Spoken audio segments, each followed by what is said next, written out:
오늘 여러분들은 어떠한 마음으로 오늘 교회에 오셨습니까?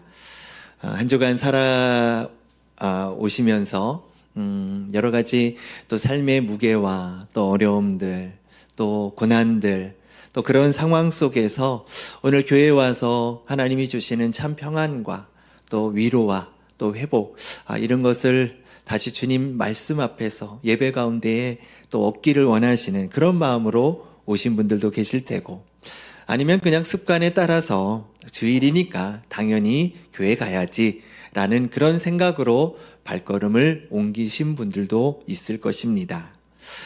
저는 목회를 하면서 많은 성도님들을 의외로 좀 많이 만났습니다. 그분들은 대부분 예배당 안에서 참 경건하십니다.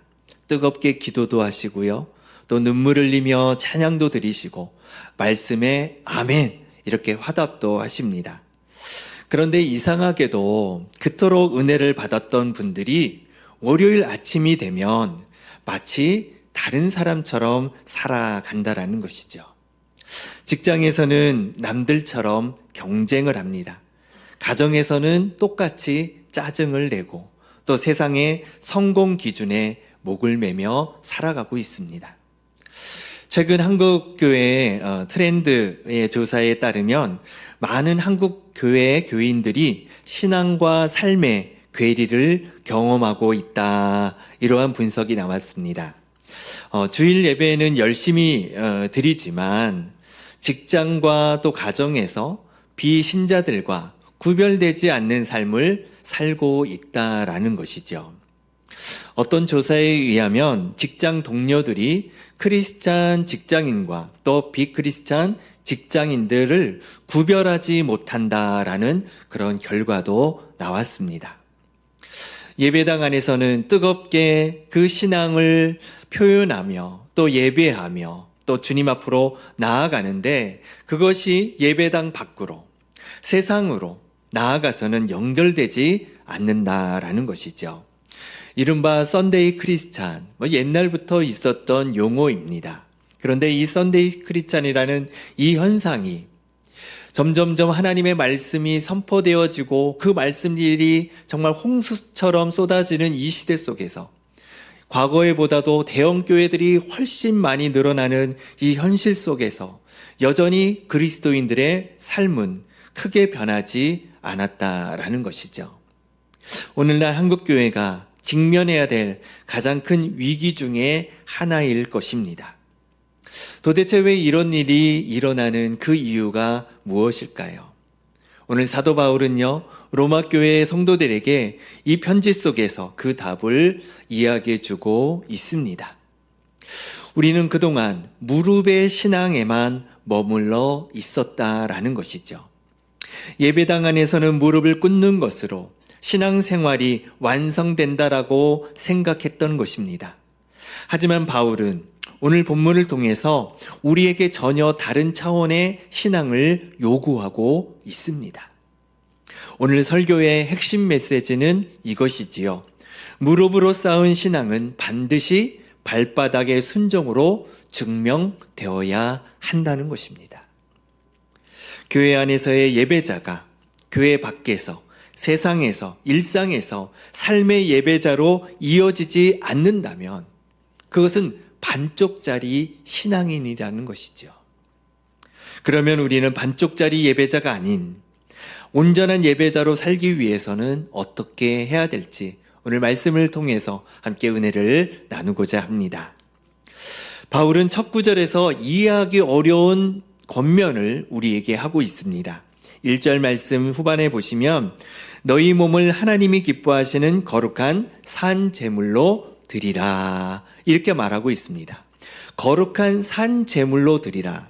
우리가 이 말씀을 잘 알고 있기 때문에 우리는 쉽게 이 말씀을 넘어갔습니다. 근데 여기서 우리가 주목해야 될 것은 산 제물이라는 것이죠. 구약 시대의 성전에서 드렸던 제물은 어떤 제물입니까? 산 제물입니까? 죽은 제물입니까? 죽은 제물이었습니다. 흠이 없는 양이나 소를 끌고 와서 제단 위에 올리려고 한다면 제사장이 칼로 각을 떴습니다. 피를 내야 됐고요, 생명이 끊어졌습니다. 그것이 제물이었습니다. 죽음으로써 하나님께 드리는 것, 그것이 구약의 제사인 것이지요. 그런데 바울은 이제 전혀 다른 제사를 우리에게 말해주고 있습니다. 바로 산 제물, 살아있는 제물을 우리에게 말해주고 있는 것이죠. 산 제물, 살아있는 제물, 이것이 무슨 의미이겠습니까? 우리가 죽지 않는다라는 것입니다. 죽은 제물이 아니라는 거예요. 우리는 살면서도 하나님께 드려지는 삶을 살아가야 된다라는 것을 의미하고 있는 것입니다. 우리가 숨쉬고 걷고 일하고 먹고 마시는 그 모든 순간이 하나님께 드리는 제사가 되어져야 된다. 예배가 되어져야 된다라는 것을 말씀하고 있는 것이지요. 당시 유대인들에게 있어서 익숙한 구약의 제사 제도에 의하면 이 바울이 말한 이 말은 아주 충격적인 내용으로 다가올 수밖에 없는 것입니다. 이것은 엄청난 패러다임의 전환인 것이죠. 신앙생활이란 일주일에 한두 번 또 한두 시간 예배당에 앉아서 그것을 예배를 드리는 것으로 끝나는 것이 아니라는 것입니다. 우리가 발을 딛고 서 있는 우리의 직장, 가정, 또 시장, 이 모든 것이 거룩한 제단이 되어야 한다라고 말하고 있는 것이죠. 사무실의 책상이 바로 제단이 되는 것입니다. 부엌의 싱크대가 제단이 되는 것입니다. 우리 학생들에게는 교실이 바로 제단이 되어지는 것이지요. 르네상스 시대의 위대한 예술가 하면 그 대표적인 인물이 미켈란젤로입니다. 그가 로마의 시스티나 성당 천장에 프레스코화를 그릴 때의 일이었습니다. 천장은 워낙 높지요. 높고 밑에서 올려다보면 그 세밀한 부분까지 보이지가 않습니다. 그런데 미켈란젤로는 천장 구석진 곳에 작은 인물 하나를 그리는 데에도 며칠 꼬박 밤을 새우면서 그것을 그렸다라는 겁니다.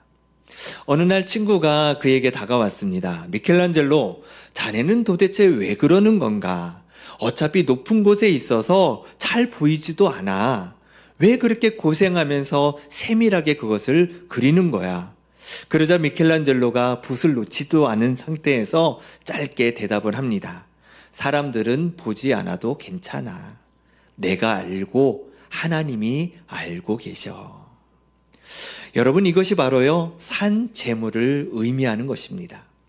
아무도 보지 않는 곳에서, 아무도 알아주지 않는 그 순간에도 우리는 하나님께 드리듯 그 일을 감당하는 것입니다. 사무실에서 아무도 보지 않는 그 시간에 정직하게 일을 하는 것이지요. 집에서 가족이 모를 때에도 화내지 않고 참는 것입니다.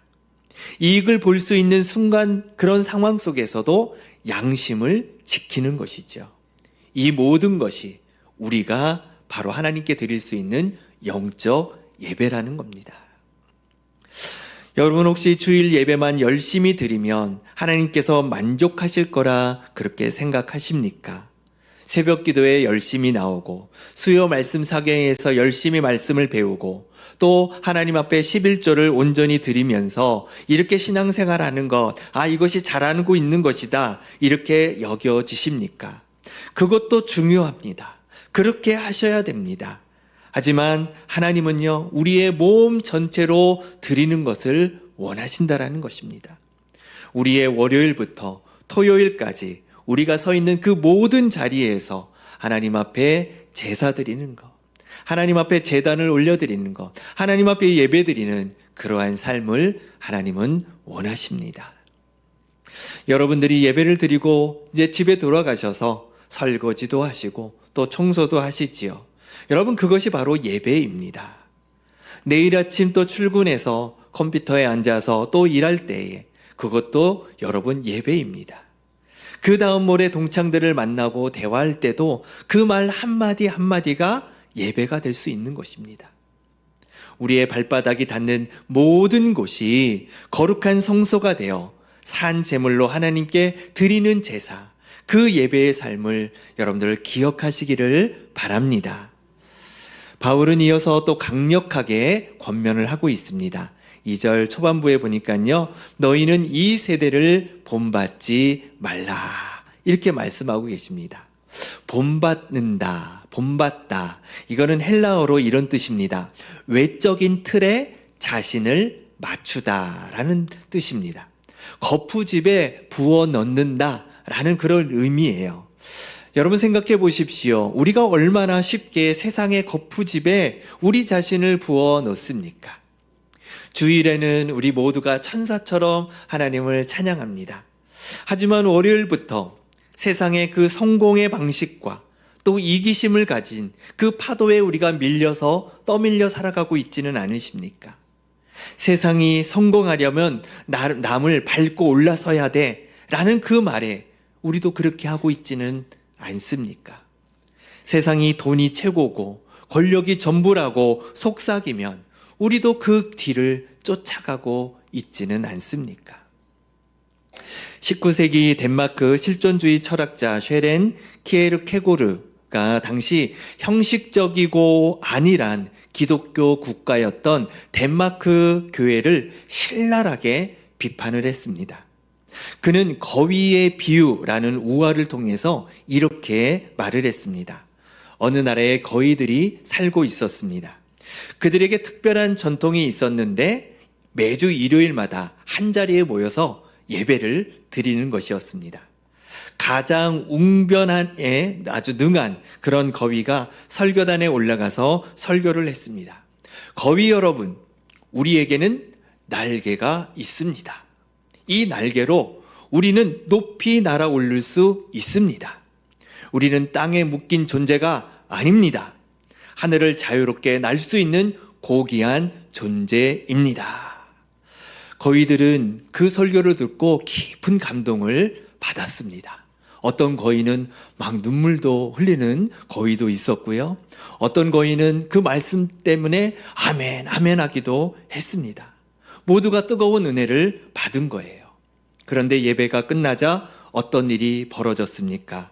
그들은 날개가 있음에도 다시 뒤뚱 걸어서 집으로 돌아갔습니다. 아무도 날지 않았습니다. 다음 주일이 오면 다시 모여서 똑같은 설교를 듣습니다. 똑같이 감동을 받고 또다시 집에 들어갈 때도 뒤뚱 집으로 돌아갔습니다. 키에르케고르가 이 우화를 통해서 묻습니다.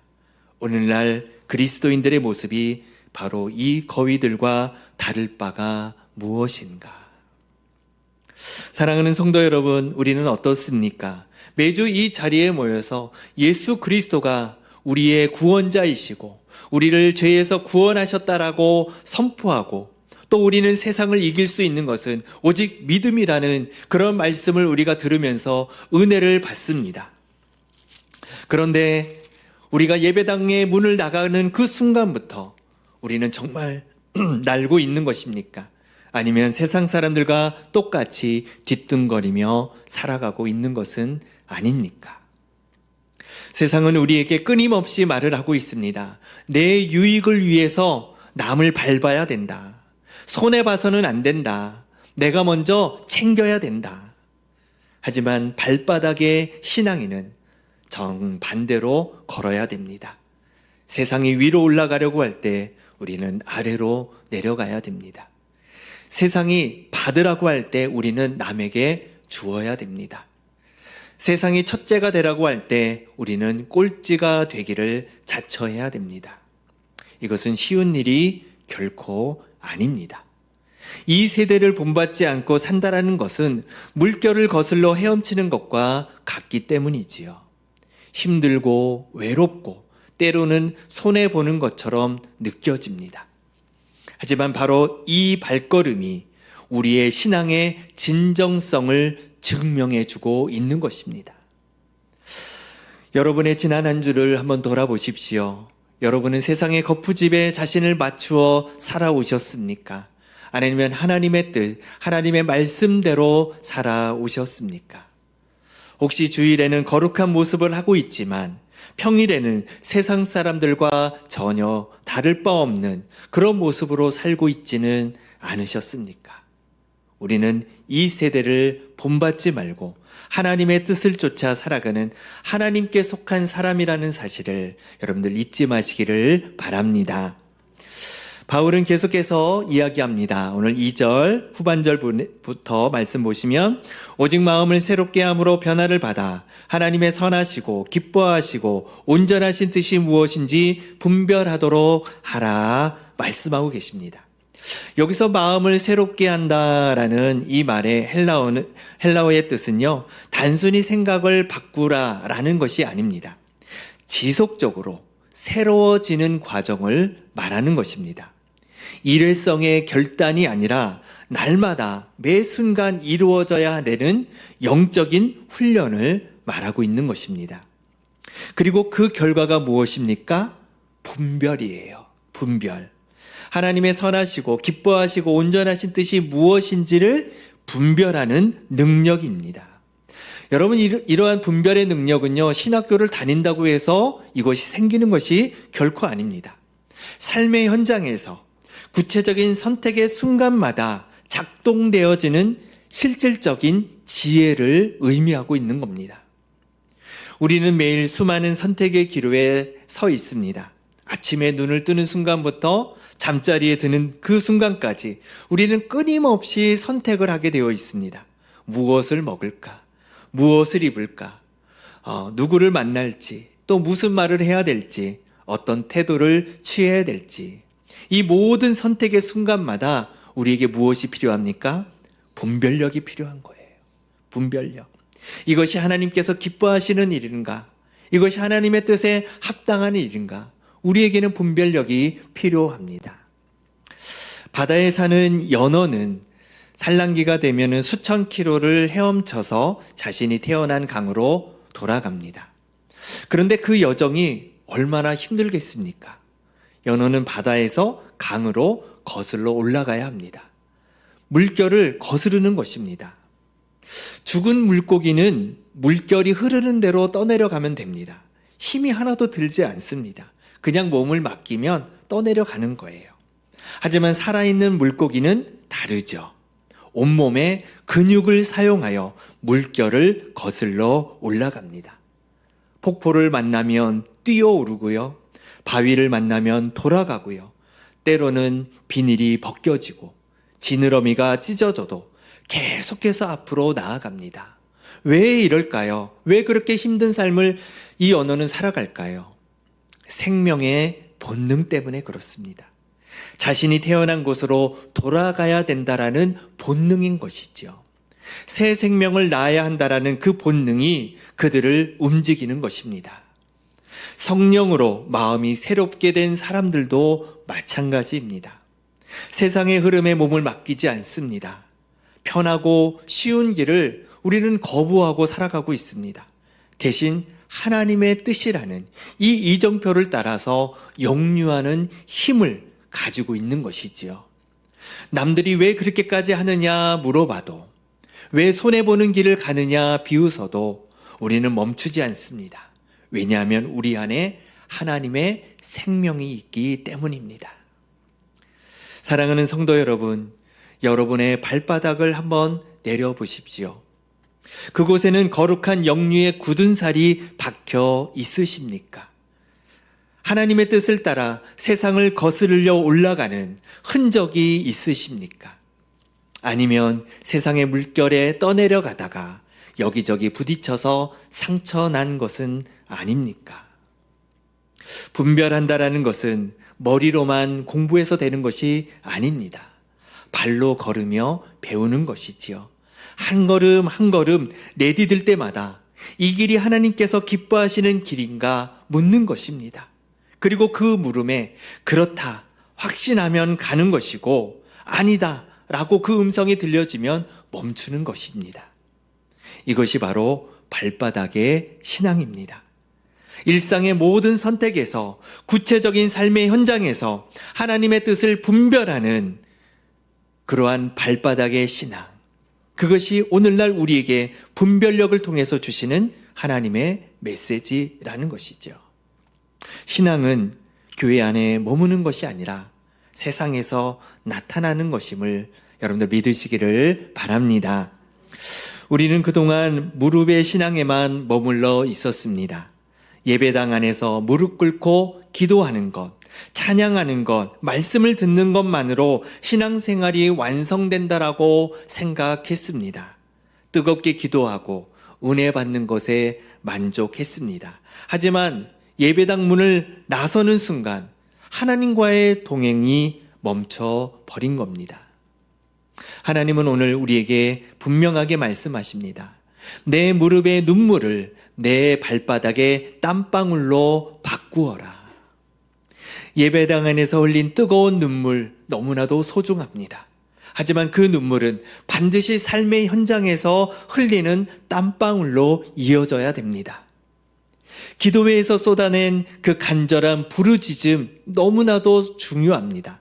하지만 그 기도는 반드시 가정에서, 직장에서, 또 캠퍼스에서 실천되어지는 구체적인 순종으로 증명되어져야 됩니다.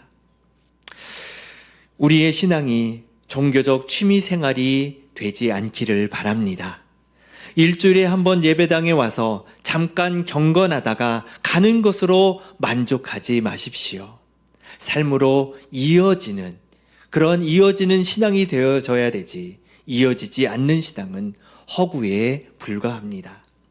행함이 없는 믿음은 죽은 믿음이라고 야고보 사도는 우리에게 말했습니다. 이번 한 주 여러분이 걷는 모든 길이 성소가 되기를 소망합니다. 출근길 지하철 안에서, 자동차 안에서 성소가 되어지고, 여러분은 회사 사무실이 성소가 되어지고, 집 거실이 성소가 되어져야 됩니다. 여러분이 발을 딛는 그곳이 어디든 그곳이 바로 하나님께 드리는 거룩한 제단입니다. 여러분이 만나는 모든 사람들이 여러분의 제사 대상이 되게 하십시오. 까다로운 상사도, 또 버릇없는 후배도, 이해할 수 없는 손님도, 그들 모두가 하나님께서 여러분 앞에 보내신 산 제물을 드릴 수 있는 기회입니다. 그들을 섬기는 것이 곧 하나님을 섬기는 일입니다. 마지막으로 이 말씀을 드리며 설교를 마치려고 합니다. 이제 예배는 끝났습니다. 이제 삶의 예배가 시작되었습니다. 예배당 안에서의 우리의 예배는 실제의 연습입니다. 진짜 예배는 여러분들이 이 문을 박차고 나가서 여러분들의 삶에서 바로 시작하는 것이 진짜 예배입니다. 월요일 아침이 진짜 예배의 시작입니다. 세상이라는 거대한 예배당에서 여러분의 발걸음이 하나하나 찬양이 되고, 여러분의 말 한마디 한마디가 기도가 되고, 여러분의 선택 하나하나가 헌신이 되기를 주님의 이름으로 축복합니다. 무릎의 신앙에서 발바닥의 신앙으로 나아가십시오. 은혜에서 순종으로, 감동에서 실천으로 나아가십시오. 그럴 때 여러분들의 삶이 하나님께 드리는 산 제물이 되고, 여러분들의 모든 날이 영적 예배가 될 줄로 믿습니다. 무릎의 신앙에서 발바닥의 신앙으로 이어지는 그러한 삶을 통해 하나님께 영광이 되고, 여러분들의 삶의 모든 처소가 예배의 처소가 되기를 주님의 이름으로 축복을 드립니다. 기도하겠습니다.